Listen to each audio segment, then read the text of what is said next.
একটা মজার ঘটনা ঘটেছে, সেটা আপনাদের সাথে শেয়ার করি।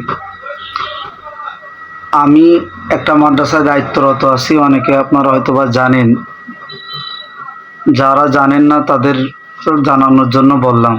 আমাদের মাদ্রাসার একটা দান বাক্স আছে, মাদ্রাসার গেটের কাছেই। আমি এই মাদ্রাসায় দীর্ঘ 6 বছর যাবৎ দায়িত্বরত অবস্থায় আছি। মাদ্রাসার দান বাক্সা আমরা যখন খুলি, স্বাভাবিক 3 থেকে 4 হাজার টাকা করে একবারে বের হয়। এই 6 বছর যাবৎ এমনটাই চলছে, 3-4-এর ভিতরেই থাকে স্বাভাবিক। কিন্তু গত 6 মাস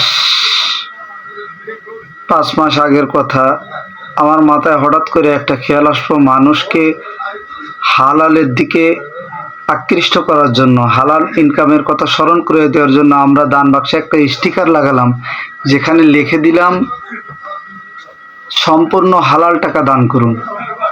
আমি স্টিকারটির ছবিটি দিয়ে দেবো, আপনারা দেখে নেবেন। এই লেখাটা দেওয়ার পর এই 4-5 মাস পর আমরা দান বাক্স খুললাম, সেখানে টাকার অঙ্ক, আমি মনে করছিলাম যে তারা মানুষ উপকৃত হবে, দাওয়াত পাবে, আরো টাকার অঙ্ক বাড়বে। কিন্তু আশ্চর্যের বিষয় হলো মাত্র 1330 টাকা হয়েছে। এখন মানে আমি এটাই চিন্তা পড়ে গেলাম যে টাকা কমাটা বড় কথা না, তাহলে কি যারা দান করত তাদের অধিকাংশ টাকাটাই কি হারাম? এই কারণে কি এখন হারাম টাকা দেওয়া বাদ দেওয়ার কারণে কি টাকা কমে গেল, নাকি আসলেই হঠাৎ করে টাকা কম হলো?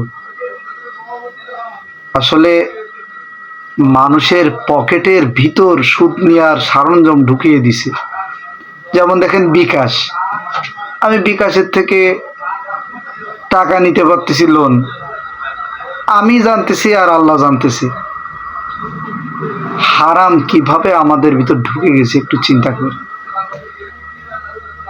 আমরা তো মুসলমান, জন্মসূত্রে মুসলমান, একটু বাস্তবে মুসলমান হওয়ার চেষ্টা করি, ইলম শিক্ষা করি, হালাল হারাম বুঝি, জীবনের মানেটা বুঝি, জীবনটা কি এটা উপলব্ধি করার চেষ্টা করি।